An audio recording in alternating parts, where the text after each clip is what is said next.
Senhor esteja convosco. Ele está no meio de nós. Proclamação do Evangelho de Jesus Cristo segundo Marcos. Glória a vós, Senhor. Naquele tempo, Jesus se manifestou aos 11 discípulos e disse-lhes: Ide pelo mundo inteiro e anunciai o Evangelho a toda criatura. Quem crer e for batizado será salvo. Quem não crer será condenado. Os sinais que acompanharão aqueles que crerem serão estes: expulsarão demônios em meu nome, falarão novas línguas, e se pegarem em serpentes ou beberem algum veneno mortal, não lhes fará mal algum. Quando impuserem as mãos sobre os doentes, eles ficarão curados. Palavra da salvação. Glória a vós. Uma grande festa, que é a festa dos apóstolos, a festa da conversão de São Paulo.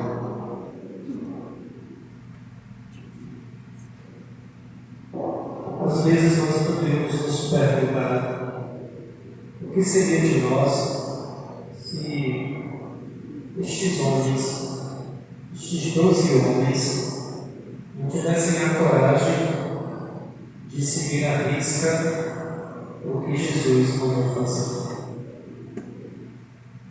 Quando a gente encontra estas figuras de Paulo, apesar de não ser apóstolo propriamente dito, mas ele é considerado inclusive como 13º, porque na verdade Jesus chamou 12. E o que é apóstolo? Até por aí dizem por aí que são apóstolos de Jesus. Na certa feita vieram me perguntar e eu expliquei que etimologicamente apóstolo significa testemunha.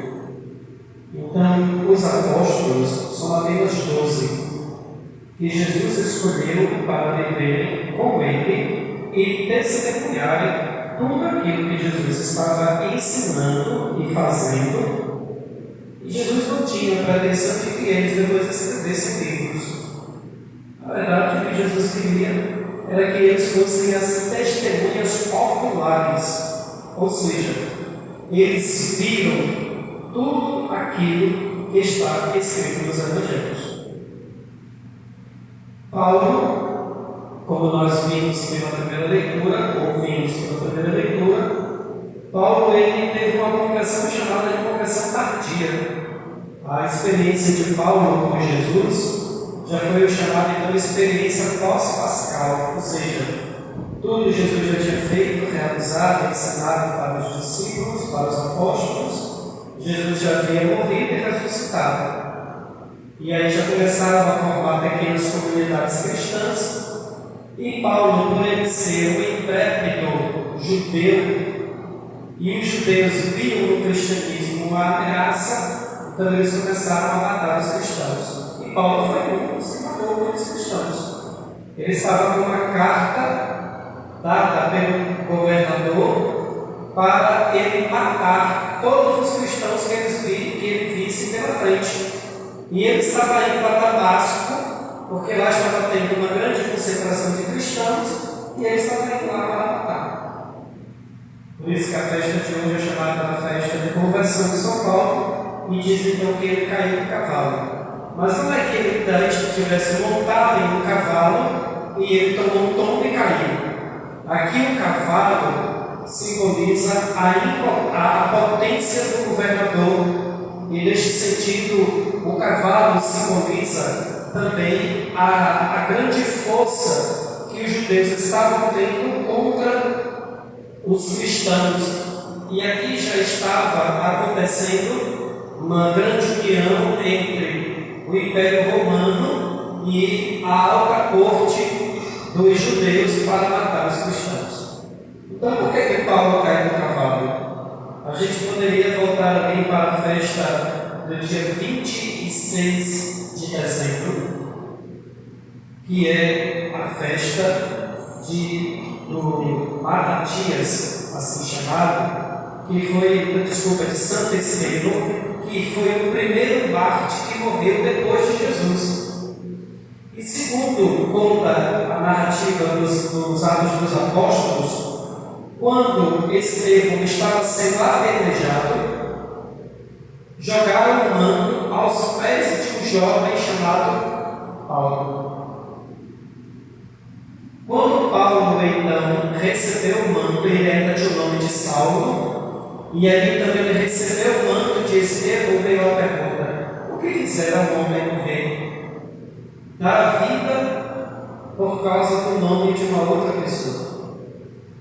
Então, segundo os estudiosos, os biblistas de São Paulo, vai dizer então que ali já começa o processo de conversão dele.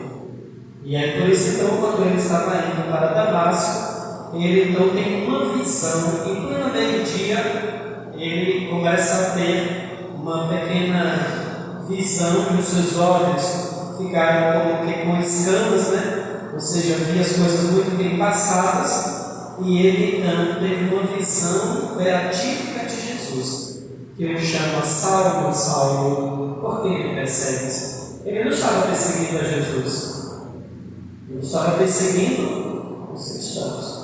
Então, quem persegue os cristãos persegue a Cristo. E ali então ele tem um processo de conversão. E aí, voltando à questão: então, o que levaria, o que seria de nós, o que seria do cristianismo, se esses homens não levassem a sério o mandato de Jesus? Ide por todo o mundo e pregai o Evangelho a toda criatura. Aqui nós encontramos: ide pelo mundo inteiro e anunciar o Evangelho a toda criatura. Quem crer e for batizado será salvo. Quem não crer será condenado. Será que essas palavras de Jesus ainda são válidas no dia de hoje? E se essas palavras elas ainda são válidas nos dias de hoje, por que nós não estamos cumprindo? Será que isso ficou apenas para os 12? Em nome de uma falsa liberdade, em nome de um falso respeito à liberdade dos outros, os cristãos começaram a se calar. Os cristãos começaram agora a recuar diante do anúncio do Evangelho. Nós não vemos mais aquelas pessoas intrépidas, veementes, conhecedoras da palavra, por aí então pregando o Evangelho, buscando a conversão das pessoas. Em nome de uma falsa liberdade religiosa, o que na verdade tem acontecido é que nós estamos nos omitindo. E se nós estamos nos omitindo, nós estamos deixando de levar a sério as palavras de Jesus. Quem crê e for batizado será salvo. Quem não crê será condenado. Aqui nós temos um fator importantíssimo, que está para além do batismo, está a fé. E nós não devemos nos esquecer que São Paulo mesmo dissera que a fé emprenha-se pelos ouvidos, no sentido de que é preciso falar de Jesus, anunciar a Jesus.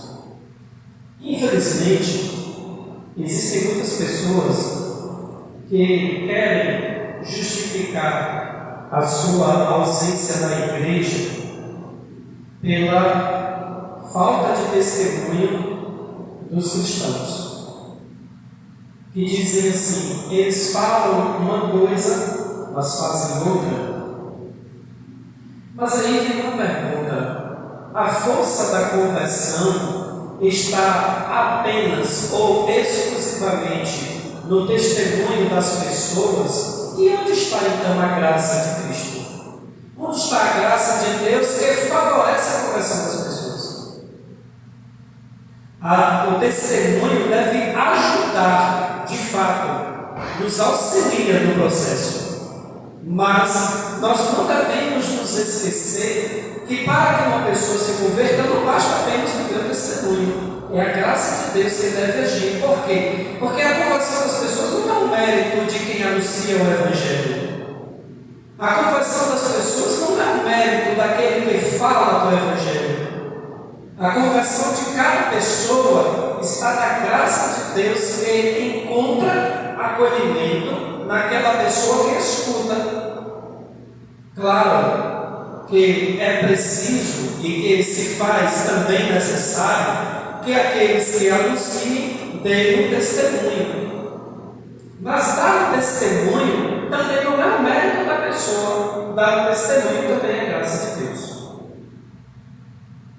Devemos nos esforçar muito para que o nosso discurso não seja contrário à nossa prática, aquilo que nós fazemos, de fato. Mas nós precisamos entender também que Deus, Ele age na vida como Ele agiu na vida de São Paulo. Ele também deve continuar, e Ele continua agindo no dia de hoje. Então precisamos nos perguntar: o que fazer diante do Evangelho que nós escutamos? Diante das leituras bíblicas que nós ouvimos e partilhamos na Santa Missa, como anunciar? E como também hoje temos se recuado diante de uma falsa ideia de liberdade. Meus caros irmãos e irmãs, o Senhor nos ensina, e aprendemos isso dentro de casa, que devemos dar o melhor para as pessoas. Se devemos dar o melhor para as pessoas, o que temos de melhor dentro de nós? O que temos de melhor em nós? Se temos o melhor de nós é Deus, então é Deus que devemos dar para as pessoas. Por isso nós não devemos nos calar. E por isso então poderíamos pensar como São Paulo no dia de hoje: ai de mim se eu não anunciar o Evangelho de nosso Senhor Jesus Cristo. Louvado seja o nosso Senhor Jesus Cristo.